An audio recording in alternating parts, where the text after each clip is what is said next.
মেঘলা আকাশ, বৃষ্টি মুখর দিন আমাদের ভীষণ রকম আবেগী আর নস্টালজিক করে তোলে। ফেলে আসা সুখ স্মৃতিতে বিভোর হয়ে এক মনে টুপটাপ জল ঝরা আর প্রকৃতির ঘন সবুজ রূপ দেখতে দেখতে হারিয়ে যেতে চাই অনেকেই। আমার মতো প্রকৃতিপ্রেমী মানুষজন এখন বৃষ্টির ডেস্টিনেশন খুঁজে বেড়ায় নিরিবিলিতে এক দুদিন কাটানোর ইচ্ছেতে, কিন্তু অনেক সময় চাইলেও কোথাও যাওয়া হয়ে ওঠে না। তাই এই বর্ষার এক রবি ভোরে বেরিয়ে পড়েছিলাম বাঙালির কাছের শহর, প্রাণের শহর জবচার্ণকের তৈরি বৃষ্টি স্নাত কলকাতাকে নিজের মতো করে উপলব্ধি করতে। ভোরের মেঘলা আকাশ, জমা জল আর ঝিরঝিরে বৃষ্টির লেন্সে এ যেন অচেনা এক নগরী। চেনা ইমারত, চেনা স্থাপত্যগুলো অচেনা হয়ে ধরা দিচ্ছে দু চোখে। এত বড় শহরটাকে দেখতে দেখতে নস্টালজিক হয়ে আনমনেই চলে গিয়েছিলাম উত্তরের পুরনো কলকাতার অলিতে গলিতে। আর সেই পুরনো আমলের ঘরবাড়ি, গঙ্গার ঘাট ছুঁয়ে দেখার মাঝেই ঢু মারলাম বেশ কিছু শতাব্দী প্রাচীন প্রসিদ্ধ খাবারের দোকানেও, যা আজও ভোজন রসিক বাঙালির রসনা তৃপ্তিকে সমানভাবে আপ্লুত করে চলেছে। ঘোরাঘুরি সাথে খাওয়া দাওয়া মিলে পুরনোকে উপলব্ধি করলাম নতুনভাবে। ভোরের সেই হই হুল্লোড়হীন, ধুলো ধোঁয়াবিহীন, স্নিগ্ধ ইতিহাস প্রসিদ্ধ কলকাতা প্রকৃতই সিটি অফ জয় হয়ে ধরা পড়ল চোখের লেন্সে। যারা কলকাতার ঘরের লোক, নিত্য দেখছেন, তারাও এমন রূপ হয়তো খুব কমই দেখে থাকবেন। আর যারা কলকাতার বাইরে থাকেন, তাদের জন্য তো নিঃসন্দেহে এ এক দারুণ মানুষ ভ্রমণ। তাহলে চলুন শুরু করি আপনাদের সবাইকে সঙ্গে নিয়ে আমার স্টোরি লাইনের ডিফারেন্ট এই জার্নির গল্প। হাওড়ায় আমার বাড়ি থেকে নবান্ন ছাড়িয়ে গাড়ি ছুটে চলল কলকাতার দিকে। আমাদের হাওড়া থেকে কলকাতা যাবার জন্য দুটো রাস্তা আছে, একটি হাওড়া ব্রিজ বা রবীন্দ্র সেতু, অপরটি দ্বিতীয় হুগলি সেতু, যার আরেক নাম বিদ্যাসাগর সেতু। 1992 সালে ব্রিজটা সকলের জন্য খুলে দিলে যাতায়াতের এক বিরাট সুবিধা পায় হাওড়াবাসীরা। আরেকটা ভালো দিক হলো এর ফলে হাওড়া ব্রিজের উপর থেকেও চাপ কমানো সম্ভব হয়। আমাদের বাড়ি থেকে কলকাতা ঢোকার শর্টেস্ট রুট হলো এই দ্বিতীয় হুগলি ব্রিজ। গঙ্গার ওপর ব্রিজের উঁচু তোরণটা কি অসাধারণ লাগছে। ভোরের আকাশ আজ পুরো মেঘে ঢাকা। দেখে মনে হচ্ছে না উঁচু তোরণ দুটো যেন মেঘকে ছুঁয়ে আছে।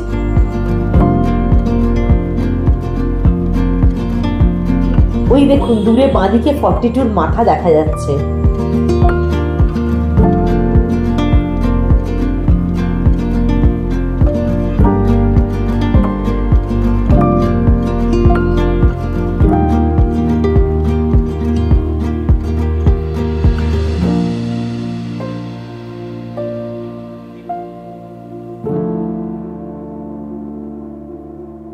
আজ আমাদের প্রথম stoppage Victoria Memorial. Second bridge পার করে কলকাতার প্রাণকেন্দ্র ভিক্টোরিয়া মেমোরিয়াল পৌঁছতে আধ ঘন্টাও লাগেনি। সঙ্গী দুই ভাই।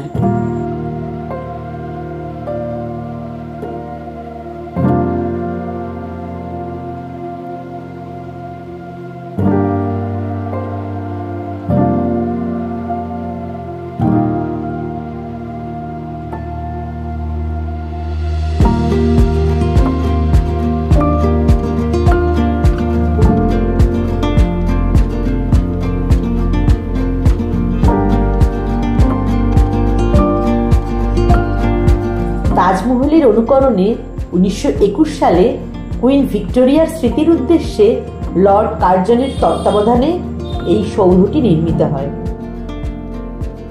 দুধারে সিংহ মূর্তির মাঝে মোটা লোহার ফটকের বাইরে কিছুক্ষণ দাঁড়িয়ে দেখতে থাকি শ্বেত পাথরের সৌধের স্নিগ্ধ সৌন্দর্য। রং বেরঙের ঘোড়ায় টানা গাড়িগুলো কিছুটা দূরে দাঁড়িয়ে।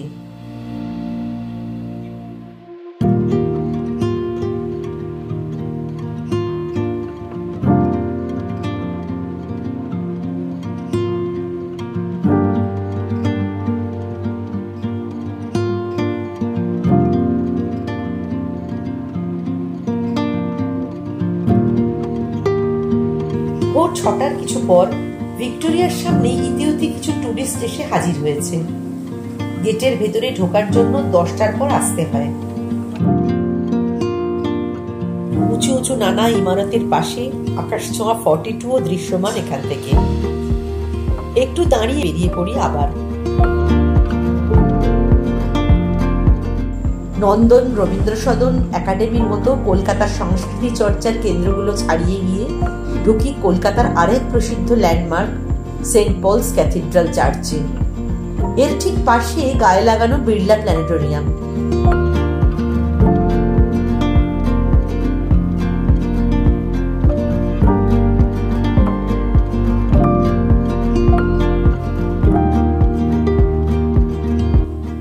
টাকার টিকিট কেটে ভেতরে গিয়ে গাড়ি রেখে ঘুরে দেখি ভেতরটা। গির্জার পেছনে জমা জলে গির্জার প্রতিচ্ছবি। বাইরে ছবি তুলতে দিলেও ভেতরে তা নিষিদ্ধ। আমরা ভেতরে গিয়ে বসি। একজন ধর্মযাজক বাইবেল পাঠ করছেন। উপস্থিত সকলে শুনছেন এক মনে।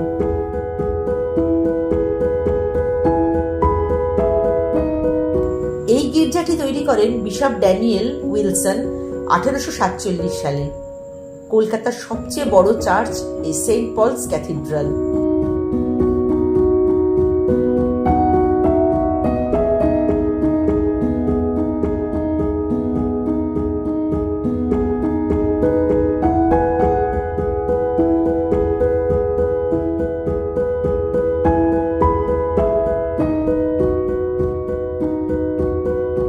কিছুক্ষণ বসে উঠে পড়ি আমরা। আজ অনেকটা ঘোরাঘুরির প্ল্যান নিয়ে বেরিয়েছি, ভোরের নরম আলো, মেঘলা আকাশ আর বৃষ্টিকে সঙ্গী করে।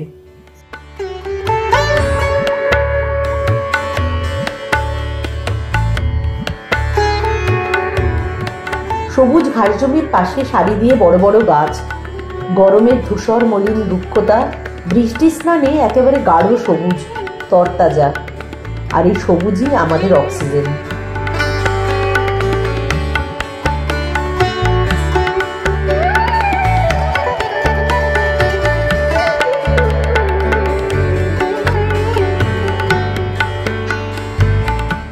ময়দানে ছেলেরা কাদামাঠে ফুটবল প্র্যাকটিসে ব্যস্ত। ফুটবলের সাথে কলকাতার আজন্মের নারীর টান। ময়দানের সবুজ মাঠে দু একটা ঘোড়া ঘাস খাচ্ছে। এই অঞ্চলটাকে আমাদের কলকাতার ফুসফুস বলা চলে।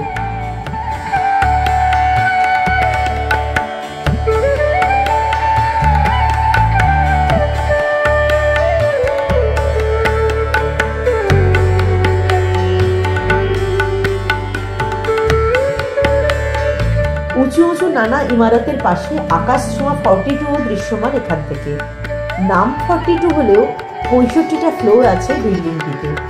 এটি দেশের উচ্চতম ইমারতগুলোর মধ্যে একটি। ময়দানে একটু দাঁড়িয়ে কাদামাখা মাঠে ফুটবল খেলা দেখে বেরিয়ে পড়ি আবার।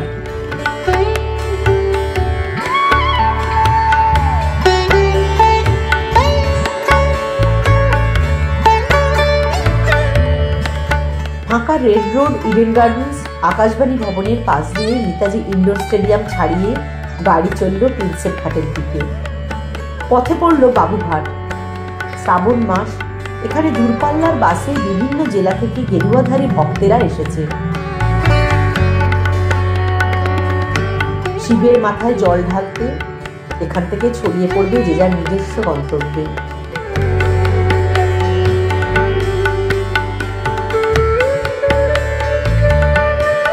প্রিন্সেপ ঘাট ছবিতে দেখে থাকলেও এমন সামনে থেকে আগে সেভাবে দেখিনি।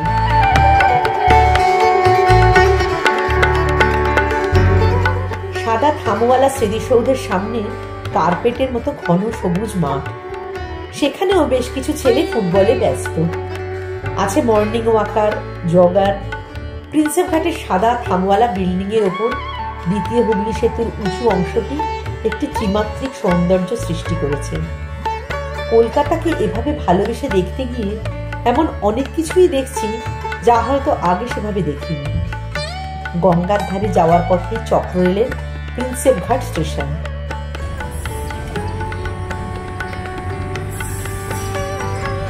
একটা ট্রেন এসে থামল।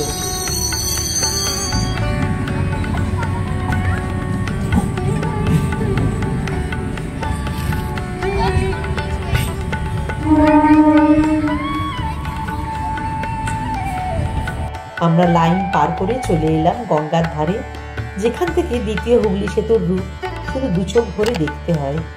1841 সালে ইংরেজ পণ্ডিত জেমস প্রিন্সেপের মৃত্যুর পর তাঁর স্মরণে প্রিন্সেপ ঘাট নির্মিত হয়েছিল। এই স্মৃতিস্তম্ভটি গ্রিক এবং গথিক স্থাপত্যে সমৃদ্ধ। কলকাতার প্রাচীনতম এবং সর্বাধিক জনপ্রিয় বিনোদন স্থানগুলির মধ্যে এটা একটা। 2001 সালের নভেম্বরে নষ্ট হয়ে যাওয়া ঘাটটিকে রেনোভেট করে সুন্দর করে তোলা হয়, আর তখন থেকে এটি ঠিকমতো রক্ষণাবেক্ষণ করা শুরু হয়। কিছুক্ষণ আনমনে বসে থাকা গঙ্গার ধারে।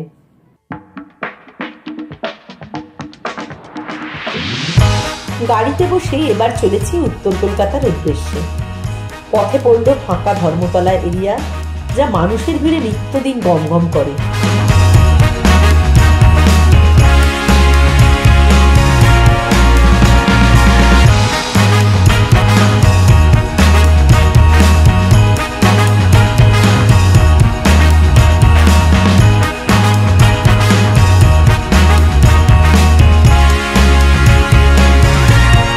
সেন্ট্রাল এভিনিউ, মহাজাতি সদন, জোড়াসাঁকো ঠাকুরবাড়ির পাশ দিয়ে চলেছে গাড়ি। ঘুরতে ঘুরতে খিদেও পাচ্ছে। আজ আমাদের প্ল্যানিং উত্তরের পুরনো বিখ্যাত কিছু খাবারের দোকানও ভিজিট করা।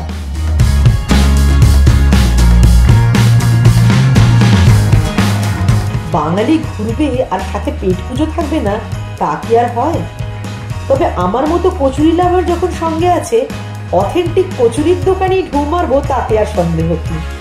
সেই মতো ভাই গাড়ি নিয়ে পৌঁছে গেল শ্যামবাজার 5 মাথার মোড়ের সুপ্রাচীন দোকান আদি হরিদাস মোদকে।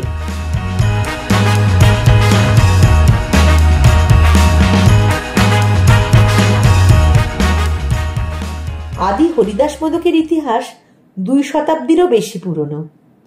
1770 সালের দিকে মোদক পরিবার কর্তৃক প্রতিষ্ঠিত এই দোকানটি প্রথমে স্থানীয় সম্প্রদায়ের জন্য একটি সাধারণ খাবারের দোকান হিসেবে কাজ করত। বছরের পর বছর ধরে এটি তার কচুরি এবং ছোলার ডালের জন্য খ্যাতি অর্জন করে, যা খাঁটি বাঙালি প্রাতরাশের সমার্থক হয়ে ওঠে।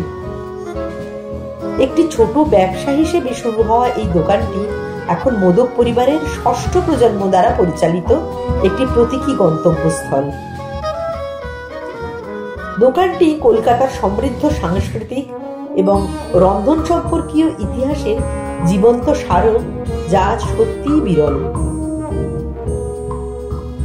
রবিবারের সকালে দোকানের সামনে বিশাল লাইন। ভেতরে টেবিল খালি হতে একটু করে লাইন এগোচ্ছে। মানুষ খাচ্ছে, আবার নিয়েও যাচ্ছে সাথে করে। এমন ভিড় কোনো কচুরির দোকানে হতে পারে না দেখলে বুঝতে পারতাম না। আমরা যখন খাওয়ার সুযোগ পাই, ছোলার ডাল শেষ। আলুর তরকারি দিয়ে কলা পাতায় চলে এলো গরম গরম কচুরি তরকারি। টেস্ট দারুণ। ভেতরে বিশাল লোহার কড়ায় অনেক কচুরি একসাথে ভাজা হচ্ছে। 4টে কচুরি 50 টাকা প্লেট। প্লেটের সাথে মৌন খুশি তখন। খেয়ে দিয়ে রওনা দিলাম শোভাবাজার রাজবাড়ির উদ্দেশ্যে। পথে আর একটা শতাব্দী প্রাচীন কচুরির দোকান, নাম পটলার কচুরি। এটির প্রতিষ্ঠাতা শশীভূষণ সেন তৎকালীন ক্যালকাটা ট্রামওয়েজের ক্যাশিয়ার ছিলেন বলে জানা যায়। তার 7 ছেলের একটির নাম ছিল পটলা। তার নামেই লোকমুখে দোকানটির প্রচার পায়। এটির প্রসিদ্ধি বিউলির ডালের কচুরির জন্য। ছোট্ট একখালি দোকান। 1 প্লেট অর্ডার করা হলো চেখে দেখার জন্য। ব্যক্তিগতভাবে স্বাদ তেমন আহামরি বলে মনে হয়নি আমার।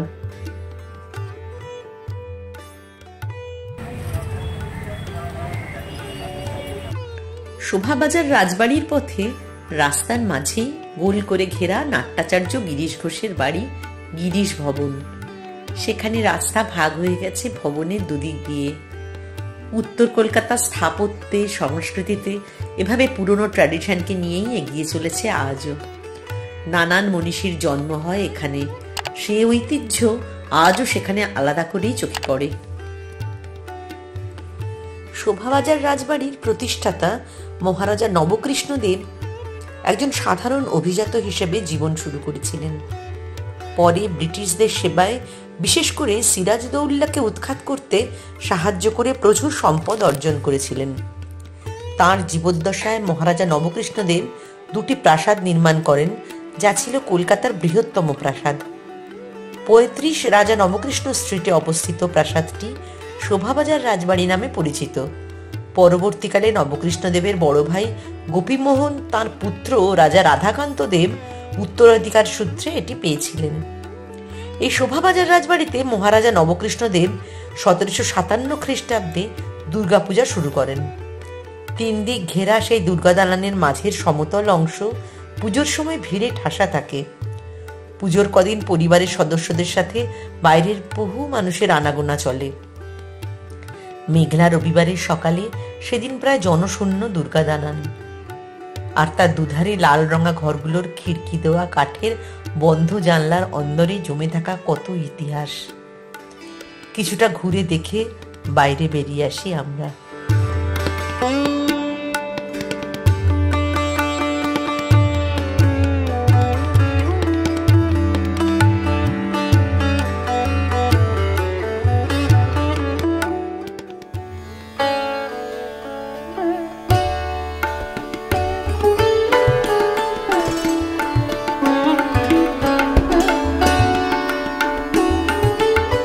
শোভাবাজার রাজবাড়ি থেকে বেরিয়ে বাগবাজার ঘাটের কাছে কাশীমিত্র শ্মশান ঘাট।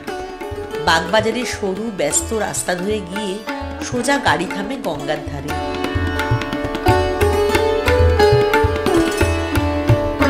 সেখানে গঙ্গার ধার ধারে কিছুটা গিয়ে একটি ঘুগনির দোকান, লালু ভুলুস স্পেশাল চর্বি ঘুগনি। ঘুগনির সঙ্গে থাকে সেদ্ধ ডিম। এই দোকানটার কথা আগেই শুনেছি। মাংসের চর্বি দেওয়া সেই ঘুগনির জন্য দেখছি ভিড় বেশ ভালোই। আমি ডিম বাদে 1 প্লেট অর্ডার করেছি। মুখে দিয়ে প্রথমে ভালো লাগলেও পরে শুধু চর্বির ঘুগনি তেমন আহামরি কিছু লাগেনি আমার। মাটন কিমার সাথে চর্বি হলে সে স্বাদ অনেক ভালো হতো। খাবারের স্বাদের চেয়ে হাইপ বেশি বলেই মনে হয়েছে আমার। বাগবাজার ঘাটের উল্টো দিকে আছে প্রাচীন ভূতনাথ মন্দির। শ্রাবণ মাসে সেখানে বিরাট মেলা বসে। দুধারে নানা মনোহারী দোকান, পুজোর সামগ্রী, ফুলমালার দোকানে স্বাভাবিকভাবেই খুব ভিড়। পুজো দিতে আর বাবার মাথায় জল ঢালতে এসেছে অসংখ্য মানুষ। ভোরবেলা প্রিন্সেপ ঘাট যেতেও বহু মানুষকে দেখেছি গেরুয়া পরে জল নিয়ে যাচ্ছে তারকেশ্বর বা অন্য কোথাও। ভিড় কাটিয়ে তার মধ্যে দিয়েই আমাদের ফেরার পথ ধরা। যাওয়ার সময় দ্বিতীয় হুগলি সেতু দিয়ে কলকাতায় ঢুকেছিলাম, তাই ফেরার পথে হাওড়া ব্রিজ ধরলাম। ছুটির দিনে সেও আজ একটু হালকা। কলকাতা পরিভ্রমণে বেরিয়েছি যখন, আমার দর্শকেরাও আমার সাথে আনন্দ নিক এই মেঘলা রবিবারের। আজকের ভ্রমণে কলকাতার নানান আইকনিক প্লেস কভার করেছি। তুলে ধরতে চেয়েছি বর্ষার ভোরে কলকাতার স্নিগ্ধ রূপ।